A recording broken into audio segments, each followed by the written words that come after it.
ndabashimira ko muneza amatwi.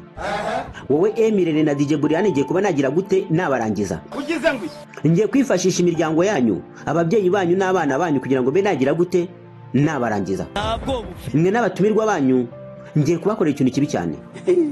Ubaka kanya ndi buhungiro kandi nari mfite igipangu cyanjye. Ndi kugenda n'amaguru nari mfite imodoka. Ubu ndi njyenyine nabuzunganiriza kandi nari mfite umuryango. Ariko nahunze kugira ngo be nabasha kuba nagira gute nabarangiza. Niyo ribu nta kiri bubashe kuba yagira gute yankoraho kuko ntabwo nkiri mu maboko yayo. Ayo niyo magambo y'uwitwa Bosco Empire nyuma yuko ahunze igihugu abitewe ngo n'amakimbirane afitanye n'aba YouTuber bo mu Rwanda barimo Emirene, uwitwa Brian n'abandi bagiye batandukanye. Hagati yanjye nawe umwe yagimagiragire turashize, ariko sinkomeze kwihanganira ubugome bwawe n'ubugambanyi ukorera YouTube channel yanjye. Abana banjye bagomba kujya kubera YouTube channel yanjye. None urampesha strike buri munsi. Nshobora kuba igitambo cy'iyi social media. Ugize ngo ayo niyo magambo kandi witwa Pastor Claude nyuma yuko ngo witwa Irene amuripotinze akamuha strike ngo yashoboraga gushyira ibyago muri YouTube channel ye. Aya makimbirane yo muri showbiz yatangijwe nande? Azarangira gute? Nibyo tugiye kuvugaho. Muri no minsi hari amagambo y'urwango, gusebanya, guharabikana ndetse no kubwirana nabi no gutukana byatutse ku mbuga nkoranyambaga ndetse bitanahagaraye burundu, hashobora no kuzavamo ingengabitekerezo. Ubundi ibintu bya social media byatangiye bagita nka bifu, byatangire mu bahanzi bisa nk'ibyitwa bifu. Ubundi ibi bintu byo guterana amagambo ku mbuga nkoranyambaga byatangijwe n'abahanzi bitangira babyita bifu, ngo bifitanye bifu n'umuntu ngo kugira ngo indirimbo zabo zimenyekane cyangwa ibikorwa byabo bimenyekane cyangwa ibitaramo runaka bari gupanga bimenyekane, bikarangira umuhanzi umwe aririmba indirimbo atukamo undi nawe akaza gukora indirimbo amutukamo, bikitwa imyidagaduro. Ibyatangiye ari imyidagaduro ni gute byaje kubyara urwangano, hakavuka inzangano mu bantu ku buryo bishobora no kubyara ingengabitekerezo. Nk'ibyo bidahagije, ubuyobozi bw'igihugu nabwo bukabyinjiramo. Urwego rw'igihugu rw'ubugenzacyaha RIB ibirego byinshi rwagiye rwakira muri uyu mwaka byiganjemo ibikorwa ku mbuga nkoranyambaga: gutukana, guharabikana, kwangisha umuntu abandi, gusebya umuntu mu ruhame, kwinjira mu muryango w'umuntu utabifitiye uburenganzira, ndetse no gutoteza bikoreshejwe umuyoboro wa ndetse no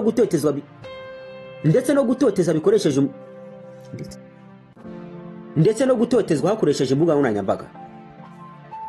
Nyuma yuko inkuru z'amavideo y'urukozasoni ziri kugenda zicondobera mu Rwanda, ubu ikigezweho ni amatiku yo mu mbuga nkoranyambaga.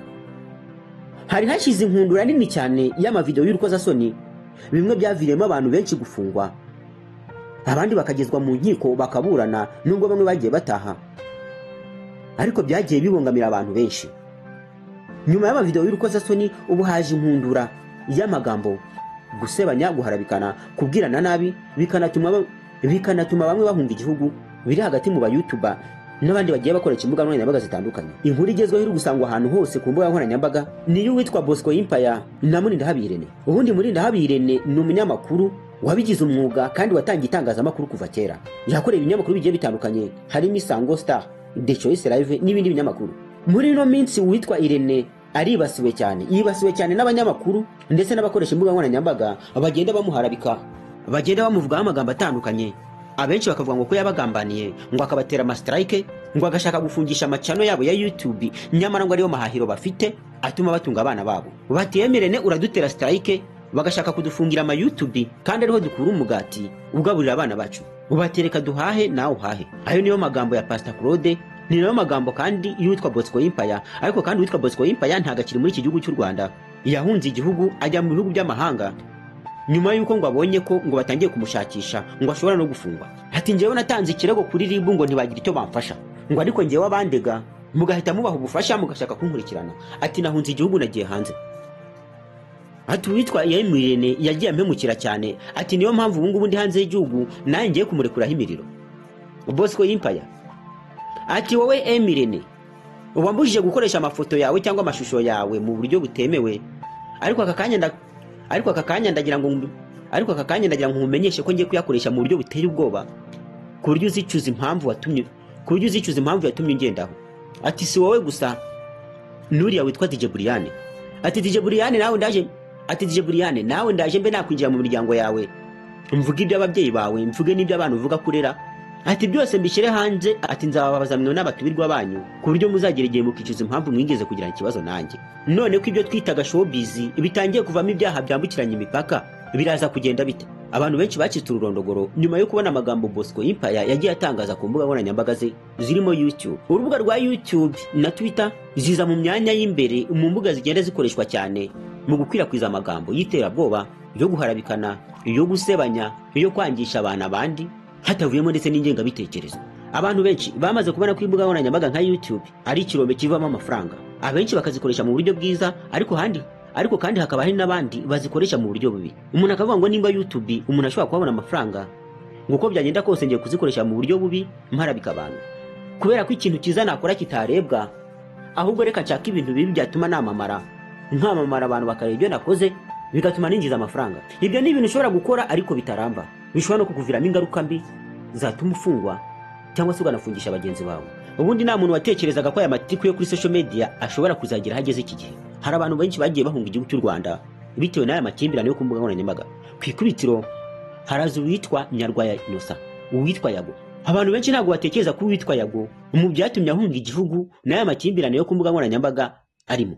Mu byo yagiye yitangariza, yagiye avuga ko ngo hari abantu bagiye bamugambanira bagashaka gutwara channel ye, si rimwe si kabiri yatatse avuga ko channel ye yagiye, nyamara ngo kubera Imana ngo akaza kuyigaruza. Nyuma ngo yaje kumva abantu bamwe bakaza ku gipangu cy'iwatuyeho ngo bakashaka kumutera amabuye no kumwangiza, ngo ariko Imana ikagenda ikinga ukuboko. Ikimwe mu bintu byibasiye isi muri iki gihe harimo urubyiruko rwabatswe n'ibiyobyabwenge, indwara zidakira zibasiye abantu, ndetse n'amakimbirane yo mu miryango. Hari uwaje nk'igisubizo kuri ibyo byose byavuzwe haruguru. Ninde? Akora iki? Akorera he? Yitwa Muganga Nzito, akorera mu karere ka Nyamasheke, ariko aho waba uherereye hose ku isi akugezaho imiti. Icyo ugomba gukora ni ukumuhamagara mukivuganira. Niba uri muri diaspora wigira ikibazo, wowe muhamagare gusa muvugane, aguhe inama z'ubuzima kandi aguhe n'imiti, muravugana ku buryo umuti uri bukugereho ukavurwa kandi ugakira. Ni muganga gakondo w'inzobere mu kuvura akoresheje ibimera, afite umuti aguha wari warabaswe n'itabi ugahiturire burundu kandi urabizi ko itabi ishobora kukwica. Atanga umuti ku bakobwa babuze imihango n'abajya mu mihango ntikame. Avura amarozi y'amahuherano, amategano ndetse n'amatamikano. Atanga umuti w'uruhereko, avura karande n'inyatsi, nyabingi n'imitsiriko. Atanga umuti wongera akanyabugabo ndetse akanatanga umuti wongera amavangingo ku bagore. Atanga umuti wa diabete, uw'umwijima, uwa hepatite A na hepatite B. Atanga umuti ku bafite umubyibuho ukabije ndetse n'abananutse cyane. Atanga umuti ku bafite ibiro byinshi bashaka kubigabanya ndetse n'abafite ibiro bike bashaka kongera ibiro. Atanga umuti n'ubujyanama ku bafite amakimbirane yo mu miryango. Agufasha kugarura ibyawe byibwe, akanaguha ubujyanama butuma ubana n'abandi neza mu kazi ndetse no kugira igikundiro mu nshuti zawe. Umwihariko kuri uyu muganga nuko igihugu cyose waba uherereyemo ku isi akugezaho umuti. Ushobora kwibaza uti umuganga ushobora gukura ubuzima bwawe mu kaga akakugarura umugore wawe wagutaye ntabwo ahenda? Igisubizo ni oya. Ugereranyije umuti aguha n'amafaranga make y'umuha ntaho bihuriye. Kuva aka kanya ugiye kwicuza impamvu wowe n'inshuti zawe mutamenye uyu muganga mbere. Hamagara iyo nimero, namara kukuvura urahita wicuza impamvu utamumenye mbere. Ushobora kumuhamagara kuri call isanzwe cyangwa kuri WhatsApp. Aboneka amasaha 24 kuri 24. Muganga Nzito, igisubizo ku buzima bwawe n'ubw'inshuti zawe. Uwitwa Nyarwaya Innocent avuga ko ngo kugira ngo ahunge igihugu yabitewe n'amakimbirane afitanye n'abantu bo kuri social media. Ati bashatse kungambanira, niyo mpamvu nahunze nkigira Bugande aho mfite umutekano. Avuga ko kuba yibereye Bugande ngo yifitiye umutekano, ngo ameze neza nta kibazo. Ariko kandi abanyarwanda bamukundaga benshi bari mu gahinda. Abo yagiye afasha, abo yazamuye, abantu benshi yagiye awufasha butandukanye, bose bagiye mu gahinda gakomeye nyuma yo kubura uwitwa Nyarwaya Yago mu Rwanda, bakumva ngo yagiye mu mahanga. Ibikorwa yakoraga by'ibiganiro yagiye abigabanya, yihebera umuziki. Nyarwaya Innocent akimara kugera i Bugande yahise atangaza ko yihebeye umuziki, iby'ibiganiro ngo asa nk'uwabigabanyije nubwo atabiretse burundu, ariko ngo gahunda ye ari ugukora umuziki akawuteza imbere. Ati bamwe mu banyarwanda ntabwo mwagiye mwemera umuziki wanjye. Ati niyo mpamvu nagerageje kujya i Bugande, aho wenda bashobora kuzemera umuziki wanjye bakanshyigikira ugatera imbere. Nyamara akigera muri Uganda yagiye akora indirimbo nyinshi zagiye zinamufungurira imipaka iyo kuba yaba umuhanzi mpuzamahanga, dore ko imwe mu ndirimbo ye yashyizwe ku rutonde rushobora kuzaturangwamo indirimbo ya mbere ku isi muri za Grammy Award. RIB ivuga ko ibirego byinshi byayigezeho ari ibyagiye bikorwa ku mbuga nkoranyambaga, abantu baharabikana, abatukana, banabwirana nabi, ariko kandi ngo mu bagiye babikora abenshi muri bo baraganirijwe baranahanwa. none ko hari abaganizwa bakanahanwa kubera iki ibyo byaha bikomeza gukorwa. Akenshi urebye mu biganiro uwitwa Bosco Empire akora usanga birimo amagambo menshi iyo kuvuga nabi, avuga nabi witwa Brian, Irene n'abandi bagerageza kumuvugaho, kandi ukumva afite umujinya w'umuranduranzuzi. Bosco Empire avuga ko yababajwe cyane kugeza naho yahunze, yari afite imodoka akazisiga akaba ari kugenda ararabuzwa habonye hose, kandi ngo yari afite urugo. Mu kiganiro Bosco Empire yatangiye kuri live witwa Godfather kuri TikTok, yavuze ko ngo yahemukiwe cyane na Irene, ngo rimwe na rimwe yanakwitabaza inzego ntizigire icyo zimufasha. Ati Irene yagiye ama strike, nyuma akampamagara ngo yumve ko ama strike yampaye yangezeho. Ati ako nagasuzuguro, umuntu akaguhereza strike nyuma ngo akakubaza ngo ese strike wazibonye, ngo akongera akakubwira ngo arazigukuriraho, ngo abahamagara asaba umuntu kuzimukuriraho, ngo ntagaba yatekereje agiye kuzimushyiraho. Ati umuntu aguhaye strike nyuma akaza kuguhamagara akubwira ngo ningera mu Rwanda ngo ndaza kugukuraho strike. Atako nagasuzuguro. Uwitwa Pastor Claude nawe ati nuko. Ati nanjye Emirene nyuma kuma strike yagiye ampamagara. Ati ariko nge rwose nshobora no kuzaba igitambo muri showbiz. Ati kuko aho ibintu bigeze birenze ukwemera kwanjye. Ati ntabwo umuntu yagafashe cano ukuraho umugati w'abana ngo ashake kuyisibisha yitwaje ngo kuba akomeye cyangwa afite amafaranga runaka. Uwitwa Kiramani ashyirwa mu majwi nk'umuntu washatse kunga abo bantu bose. Ati uko byagenda kose abantu bagomba kubana mu mahoro. Kiramani abantu bakunze kumwita Daddy. Muri izi mbuga nkoranyambaga abantu benshi bubaha uwitwa Kiramani, ku buryo umuntu wese ugize akabazo abenshi bakunze kumugisha inama. Kiramani avuga ko yagerageje kubaganiriza, ariko kandi ngo abwira Irene ati bari abantu shaka ukuntu ukemura ikibazo cyabo. Irene nawe avuga ko nta kibazo gikomeye afitanye na Bosco Empire. Ubundi mu bintu byatumye Bosco Empire ahabwa zira strike cyangwa se Bosco azihabwa, ngo bagerageje kuvuga ku bitwa Dorcas na Vestina ndetse no ku mugabo wa Vestina Uwederahugo. Umuntu wese ugerageje kuvuga kuri abo bantu ko ari batatu, uwitwa Irene ngo amuhesha strike kuri YouTube. Strike ni igihano baha umuntu bitewe n'amakuru runaka yavuze yakoresheje amafoto cyangwa se amashusho y'umuntu runaka atabisabye uburenganzira. Iyo bamuhaye icyo gihano byitwa strike. Iyo uhawe strike ya mbere ugahabwa strike ya kabiri, iya gatatu bahita basiba channel yawe. Wumve ko umuntu uhawe strike ya gatatu YouTube channel ye itisibwa burundu n'amafaranga yose yari yakoreye agahita agenderaho. Icyo ni ikintu kibabaje cyane. Ni nkuko bafate etaje wari wubatse nziza ihagaze amamiliyari y'amafaranga bakayihirika, nyuma yo kuyihirika bakayihirika bayijyana ikuzimu ku buryo n'amatafari yarayubatse utazayabona. Iyo YouTube channel isibwe na video zari ziriho zigenderaho, amafoto, amashusho n'ibintu byose byari biri kuri iyo YouTube channel byose biragenda bikibagirana burundu. Bigasa nkaho bafata inzoka kanya wujuje yarakuvunye warayikobokeye bagahita bayihirika bakayihirikira ikuzimu, ku buryo n'ibyari biyubatse n'ibintu byose byari biyigize nta na kimwe ubona. Niko bigera ku YouTube. Uwitwa Bosco Empire ndetse n'uwo Claude bashinja muri ndahabi ubugome bwo gushaka kubavana ku mugati. Uruhererekane rw'amakimbirane bafitanye rwagiye rwinjiramo n'abandi bantu, aho ba Brian nabo bagiye barwinjiramo. Brian na Tesha nabo bari mu bivanze muri ayo makimbirane, ngo nabo bagiranye ibibazo n'uwitwa Bosco Empire ngo nyuma yo kumuvugaho. Abantu benshi batanga comment cyangwa se banyuze ibitekerezo byabo ku biganiro Bosco Empire postinga, hari haba bamushigikiye ariko kandi hari n'ababa bamucyaha bamubwira ngo ibyo gukora bigize icyaha. Ngo ufite ubwenge washaka ukuntu ugaruka mu Rwanda wowe na Irene mugasabana imbabazi ibintu bikagenda neza. Bosco Empire yawe avuga ko ngo yahunze igihugu yabitekerejeho. Ati nagiye nabitekerejeho, ati kandi kimwe mu cyanjyanye ni gushyira hanze ukuri. Yagiye avuga kuri Brian, avuga ko ngo Brian avuga ko afasha abana nyamara ngo ari uburyarya. Ati amafaranga aba diaspora bohereza ngo ufashisha abana ntayo bafashisha. Ati ni umwana bamweheje amadolari 100 ukoreshamo nk'ibihumbi 2 byonyine akaba ari byo konsoma, nyamara baguha amafaranga y'umwana andi ukajya kuyarya. Icyatangaje abantu nuko Bosco Empire yatangiye kwinjira mu miryango yabo bantu. Hari amagambo menshi yagiye atangaza ku mubyeyi wa Brian, ku mukunzi wa Irene ngo batandukanye, ngo babyaranye n'ibindi bintu byinshi yagiye avuga. Bosco Empire mu byo avuga byose abivugana agahinda n'akababaro. Ngo icyo agamije ni ukwanika ku karubanda umuntu wese wagerageje kumuvugaho nabi. Ati wowe Brian nzakwanika ku karubanda, wowe Emirene nzabanika ku karubanda. Nyamara Bosco Empire ibintu ari gukora arabizi neza ko ari icyaha. Ibintu ari gukora arabizi neza ko ari ibyaha. Ibyaha kandi bihanwa n'amategeko. Ni umuntu mukuru si umwana, arabizi ko ari ibyaha. None niba bizi ko ari ibyaha kubera icyo akomeje kubikora. Aka kanya bivuga ko nta munyabyaha urwego rw'igihugu rw'ubugenzacyaha rwashaka ngo rumubure. Aho waba uri hose bakoresha ibishoboka byose bakaba bakugeraho, abo warenganyije bakabarenganura, ibyaha wakoze ukabiryozwa. None niba Bosco Empire abizi neza ko ari gukora ibyaha kubera icyo akomeje kubyivurugutamo, abarebera hafi byiza imbuga nkoranyambaga bavuga ko ngo urwego rw'igihugu rw'ubugenzacyaha rugomba kwinjira muri ibi bintu rugashaka ukuntu rushaka aba bantu rukabunga bakabasha gushyira hamwe bakumvikana. Bitari ibyo bizagenda biba uruhererekane, usange havuyemo ibyaha byinshi bishobora no kuzavamo ibindi bintu abantu badatekereza. Ntabwo ari abo gusa bafitanye amakimbirane. Akenshi ugiye kuri YouTube ukareba nko mu biganiro bya Buryohe, hari aho abayibasira ba Brian nabo mu biganiro byabo bakongera bakamwibasira. Hari abantu benshi muri izi mbuga nkoranyambaga cyane cyane kuri YouTube bagiye bafitanye ibibazo bitandukanye. Ibyo byose bitangira ari akantu gato bigakururuka bikaza kuvamo ikintu kinini gishobora guturukamo urwango bigatuma umuntu yanga undi kugeza naho amugambanira agashaka kumwica.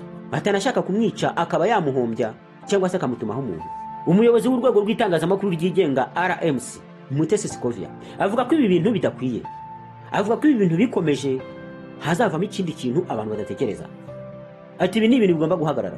Yatanze urugero ati niba hari abantu bashobora kuza bagaharabika ubitwa Nyambo kwanuka barangiza kuvuga ko anuka ntibahanwe, urwego rw'igihugu rw'ubugenzacyaha RIB rugategeza ko Nyambo ajya gutanga ikirego aho kugikumira, ngo Nyambo nabashobora kutihangana bikaba bishobora kumutera umutima mubi akaba ashobora nko kwiyahura kubera amagambo bamuvuzeho ari mabi, cyangwa se n'agashaka kwihorera. Ngo iyo ashatse kwihorera akaba yagira ikintu runaka akorera umuntu wamuvuze, ako kanya Nyambo ahita afatwa. Niko Mutesi Scovia yavuze. Ngo mu by'ukuri ngo bikarangira uwari victim abaye criminal. Ngo iyo umuntu wakorewe icyaha yihoreye birangira ari uhamye. Ngo urwego rw'igihugu rw'ubugenzacyaha ngo ruba rugomba gukurikirana ibi bintu hakiri kare rukagira ikintu rubikoraho, ngo bitari ibyo bizabyara ibindi bintu. Niko Mutesi Scovia avuga. Ibi bintu by'amakimbirane yo ku mbuga nkoranyambaga bizarangira gute? Uko bwije nuko bukeye bigenda bifata indi ntera. Nyuma y'uko witwarira gwahunze nta muntu watekerezaga ko ibi bintu bizagira ahangaha, ariko byagomeje gututumba. None n'uwitwa Bosco Impaya arahunze. Ubundi akenshi kimwe mu bintu bitari amakimbirane yo ku mbuga nkoranyambaga ngo harimo abantu bita abanyamakuru atari bo, bagashaka gusohora amakuru nk'abanyamakuru kandi atari abanyamakuru, bagashaka kwiyitirira itangazamakuru kandi atari bo. Ubundi mu by'ukuri nta muntu wakagiranye ikibazo n'undi bapfuye imirongo yo ku mbuga nkoranyambaga. Izi mbuga nkoranyambaga ni imirongo mugari yo mu kirere, isaha ku isaha yaducika ikagenda. Abazungu bayituzaniye bakongera bakayisubirana. Nyiri YouTube ashobora gufata icyemezo cyo kuvana YouTube mu Rwanda cyangwa se akanafata icyemezo cyo gusiba YouTube ku isi. Isaha ku isaha izi mbuga nkoranyambaga zadutenguha. Iyo YouTube channel biri gutukiraho abandi cyangwa biri bagutukiraho, isaha ku isaha yasibwa ikavaho. Nta muntu numwe wagakwiye kubipfa n'undi. Niba tubizi neza ko izi mbuga nkoranyambaga isaha ku isaha zadutenguha zikagenda, kubera iki dukomeza kubipfa? Bikatuviramo gufungwa, kuba twacibwa amande cyangwa se kuba twaganirizwa tukanihanangirizwa. Ubundi niba umuntu ashaka gukorera amafaranga ku mbuga nkoranyambaga yakayashatse mu buryo bwiza, ntayashake mu buryo bubi. RMC ivuga ko hari abantu bigize abanyamakuru kandi atari bo, bakita abanyamakuru atari bo. Akenshi umuntu wisi umunyamakuru atari we akajya gutangaza inkuru kandi atari umunyamakuru, icyo gihe ibyo azakoramo bizaba ari ibyaha, kubera ko ntagaza amahame y'umunyamakuru, ntaza amahame y'itangazamakuru, yewe nta nubwo azingingo zirengera umunyamakuru n'umutumirwa. Akenshi umuntu w'umunyamakuru utarabyize, utabifitiye impamyabushobozi n'impamyabumenyi, utarabiherewe uburenganzira mu nkuru azakora, hazaba harimo kwibeshya kwinshi. Ntago azaba azi ngo umutumirwa nzanye muganirije ibiki, aransubiza ibiki. Ntago azaba azi itegeko rirengera uwo bavuze mu kiganiro, irirengera wamuvuze mu kiganiro ndetse n'irimurengera we nk'umunyamakuru. Azapfa guhurutira ibintu byose yiboneye atangaze, nyuma bize kuvamo ibyaha. Urwego rw'igihugu rw'ubugenzacyaha ruvuga ko abantu bose batangaza amakuru bagakwiye kuba bafite igihamya. Ruvuga ko buri muntu wese utangaza inkuru yagakwiye kuba yifitiye igihamya. Ugatangaza ibintu uhagazeho, wageze kuri tere ukavuga amakuru uzi kandi ufitiye igihamya. Bitari ibyo abantu benshi ngo bazagenda bafungwa bazira icyo kintu.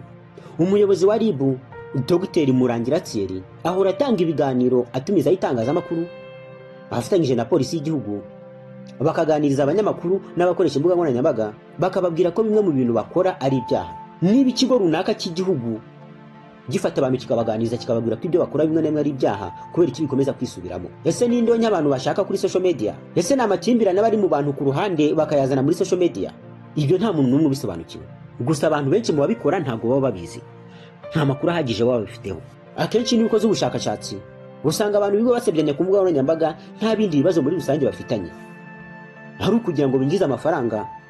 Nyamara umuntu uri gushaka kwinjiza amafaranga ntatekereze ko ibyo ari gukora bigize icyaha ndetse bishobora no kumufungisha. ibi bintu byagakwiye guhagarara. Uko byagenda kose bigomba guhagarara, kubera ko leta ntabwo izakomeza kwihanganira abantu baza basebya abandi babaharabika bashaka kubariraho mu buryo butemewe n'amategeko. Ubu aka kanya buri muntu wese uri ku rubuga nkoranyambaga runaka yagakwiye kuba uwa mbere mu guhagarika ibi bintu. Ibi ni ibintu bigomba guhagarara. Izi mbuga nkoranyambaga dufite twigeze kubaho tutazifite kandi tubaho.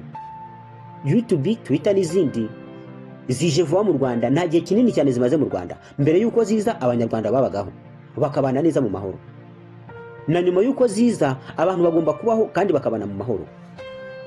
Niba igihugu gifite umutekano usesuye, ni gute imbuga nkoranyambaga zishobora kuza zigahungabanya abaturage zigashaka kubacamo amacakubiri? Ibyo ni ibintu bigomba guhagarara. Akenshi hari igihe abantu bakorera ibyaha ku mbuga nkoranyambaga bashaka kuzanamo n'ibintu by'amoko. Umuntu wese uzanye amoko mu Rwanda ni umuntu ugomba kwamaganirwa kure, kubera ko amoko ni kimwe mu bintu byashegesha amateka y'u Rwanda. Hajya kuza jenoside yakorewe abatutsi mu 1994 byatangiriye mu moko, bitangirira mu ngengabitekerezo. Ibi bintu bibi bivugirwa ku mbuga nkoranyambaga bimwe bidahagaze byazarangira havuyemo amacakubiri. Niyo mpamvu leta ishyira imbaraga nyinshi mu kubirwanya. Ariko kandi si leta gusa igomba gushyira imbaraga nyinshi mu kurwanya ibi bintu. Twebwe abakoresha social media, abanyamakuru, content creator, abanyempano tugomba gufata iya mbere mu kurwanya ibi bintu. Ni twe Rwanda rw'ejo. Akenshi social media zikunze gukoreshwa n'urubyiruko. Urubyiruko nirwo Rwanda rw'ejo. Abakuru bacu akenshi bari gukura baba bari kubyina bavamo. Twebwe urubyiruko nitwe tugomba gufata iya mbere mu kurwanya ibi bintu bibi by'imvugo mbi z'inyandagazi zivugirwa ku social media. Tugakora ibintu bishobora guhindura amateka y'igihugu cyacu. Tukanakora ibintu kandi bifite icyo bimariye urubyiruko rugenzi rwacu, bifite icyo bimariye sosiyete nyarwanda, ndetse natwe bifite icyo bitumariye. Nta kintu cyiza nko kwinjiza amafaranga kuri YouTube wakoze ikintu gishobora guhindura ubuzima bw'abanyarwanda. Ubundi umunyamakuru wakoze ikintu cyiza aba ari umuntu wo gushimwa, ariko kandi umunyamakuru wakoze ikintu kibi aba ari uwo guhanwa. Nkaho ibyo bidahagije akaba yakizira agafungwa cyangwa se agacibwa amande runaka. Ubundi intego z'umunyamakuru ni eshatu: kwidagadura, gutanga amakuru ndetse no kwigisha. Igihe cyose umunyamakuru yatandukiriye kuri ibyo bintu bitatu aba yatanye, aba agomba guhanwa.